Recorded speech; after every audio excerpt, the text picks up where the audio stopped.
Square root of 49 minus square root of 48 equals how much?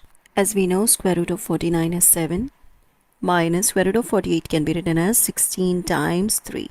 So let's split them. Square root of 7 minus square root of 16 times square root of 3, which is equal to 7 minus square root of 16 is 4 root 3. Now 7 can be written as 4 plus 3 minus 4 can be written as 2 times 2, then root 3 under the root. Now this can be written as square root of 4 the whole square, which brings back 4, square root of 3 the whole square minus 2 times 2 root 3. Now square root of 4 is 2. So 2 whole square plus root 3 the whole square minus 2 times 2 root 3 under the root.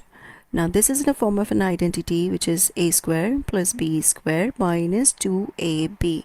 A is 2 and b is root 3, and which is a minus b the whole square. So let's write down the values. Under root of 2 minus root 3 the whole square.